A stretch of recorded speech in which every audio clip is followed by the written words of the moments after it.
I'm going to talk about how President Trump's recent tariffs are affecting my relationship. A lot of the analysis in the news these days is about very relevant and important things like how the tariffs are going to affect the economy and our livelihoods. But I want to discuss it from a personal angle.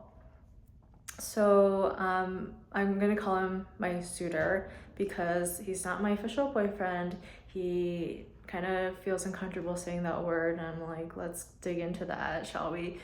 But anyway, I said we like to run together, and I joked that I would get the same exact color shirt that he has. And he said, like when people see us wearing the same outfit, it's like a couple's outfit, people will know, oh yeah, he's that girl's boyfriend. And so I took that to mean that we will revisit this conversation in, I don't know, 3 months. Okay, so I can bring up the relationship talk at that point. But anyways, I wrote a thing, I'm going to refer to it. My suitor runs a business where he manages people's money. And of course, on April 2nd, 2025, President Trump announced a Liberation Day, and he held up this poster listing the tariffs that will be placed on other countries. It seemed like these tariffs were calculated with a divide by two function. That was it. Like, that's as much thought as went into that. But even prior to this announcement, the U.S. markets were crashing thanks to him. So a little bit of background about me. I haven't been a very current events type of person for about the last 10 years. I in high school was really into the news, kind of required for school because we were graded on how well we knew current events, so that motivated me. And then around 2010, I was interested in working in kind of like foreign affairs, so I read all the articles at that time as well, just to make sure that I knew what was going on in the world. And then in 2015, I started down the medicine path that I had been on for the last almost 10 years, in which I left recently, last fall. And so at that time, I started replacing all the knowledge in my brain, like the politics, current events, economics, foreign affairs, all that was replaced with medical knowledge, textbooks, flashcards, lectures. And so I've been living under a rock as far as current events go, even sports. Like, yeah, I was really interested in high school again, but recently, no. I didn't want to lose any of that medical knowledge that I put in my brain. Anyway, I did leave medicine in fall of 2024, so a few months ago. I phased out of doing my daily flashcards. I started to fill my brain with whatever I was curious about, which is honestly really nice. I can just follow where my curiosity leads me. And then I met Mr. Suitor in mid-January 2025, and since hanging out with him, my brain has started to fill with things like current events, stock market, economic policy, longevity, nutrition, sleep, exercise, even nerdy things, Marvel, vampires, discussing movies, like watching Netflix. I did not watch Netflix for a very, very long time, or even just movies or TV shows in general. My kind of creative spirit, or my spirit, was very dampened while I was in medicine. And I'm really glad to be getting it back, and making this video as part of that. But at my core, so before I get into that, I'm someone who's very curious about everything. I want to learn about anything and everything. It's all good to me, but I always find myself being drawn to psychology, human development, human relationships, and that's probably just who I am and will always be a part of me. But anyway, going back to my suitor, he is one of the smartest, if not the smartest person I've ever met. he's like a computer. There's so much in his brain, the way he talks. I can just sit and listen to him talk on any topic for forever. But he's very knowledgeable about lots of things: econ, finance, trading, like stocks and such. Again, Marvel Universe, anthropology, human history, pretty much anything. He's like Wikipedia without the eye strain. He's the best. It's the best. It's great. But so when Trump started wrecking the world, it put all of us in a state of anxiety and worry about our futures, this panic. My suitor told me that during the Great Depression, a lot of his types of businesses shut down, and that's very frightening because this feels like the Great Depression.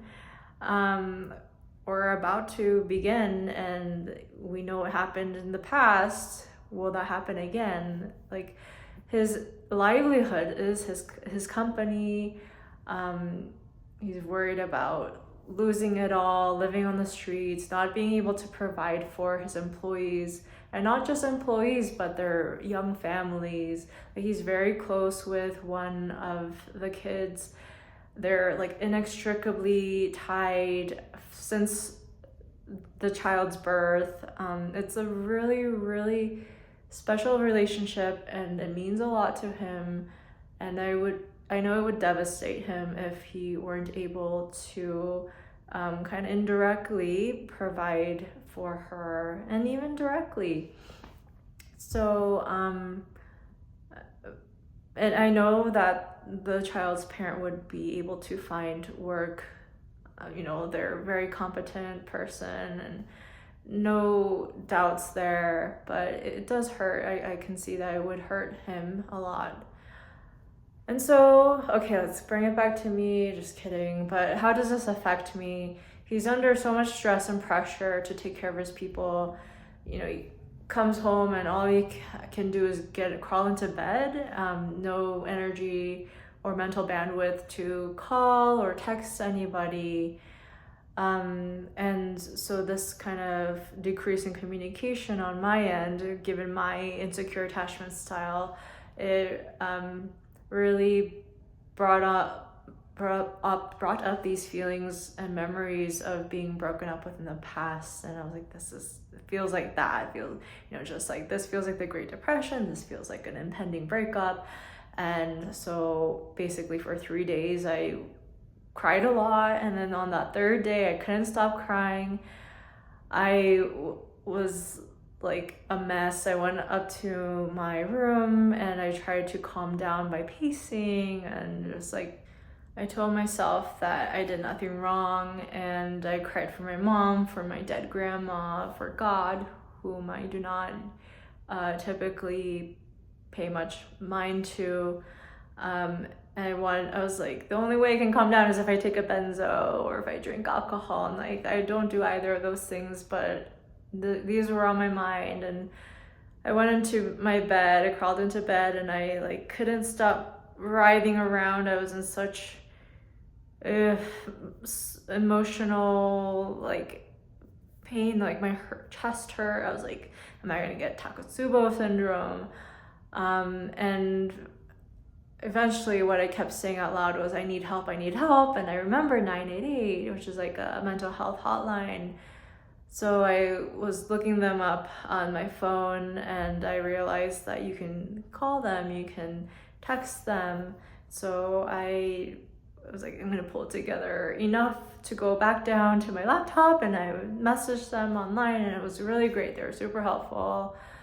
By the end of the chat, I had calmed down significantly. I stopped crying, which was my whole goal.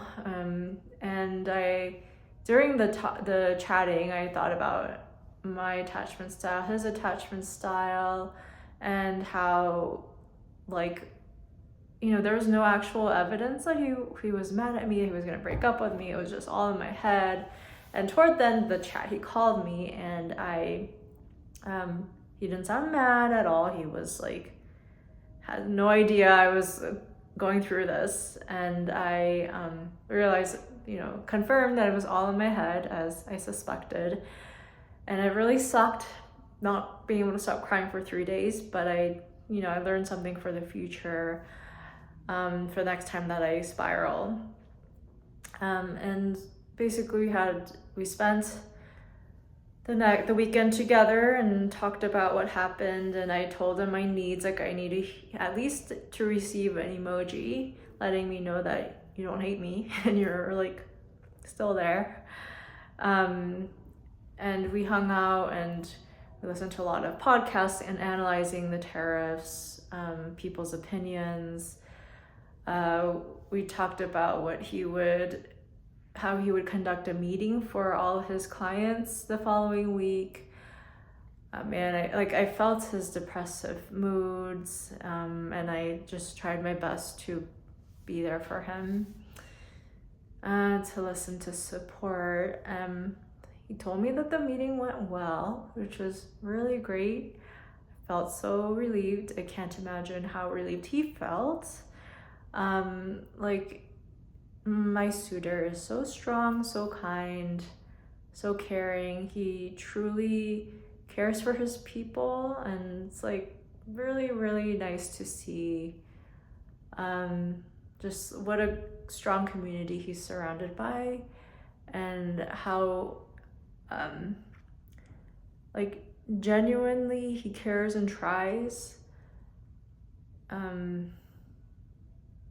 Just so I don't even know if the right word is, just raw and genuine, and no pretense. That's just who he is, and he's being so brave and doing the scary brave things by proactively reaching out to his clients and having conversations with them. And what I noticed him do is that he controls the things he has control over, because that's really all we can do. And then we try to do our best with the other stuff, and we hold dear what we care about. And yeah, that's about all we can do. I want to believe that the correct side of history, of economic policy, of humankind will prevail. Macro picture, these markets go up and down throughout history, and we're going through a downtime, and it really sucks. It's very scary. The future is always scary in the sense that it's always unknown. So honestly don't know what else to say, but we just have to do what we can, try our best, and remember what's important to us, which to me is my people, being someone of integrity, and doing the right thing, and feel like if you can do that, then things will work out. You won't be too led astray. Things do work out for people without integrity, of course, but we will see, we'll be able to see through that, is my thinking. And I hope that we can all make it through this together. Please just unite, and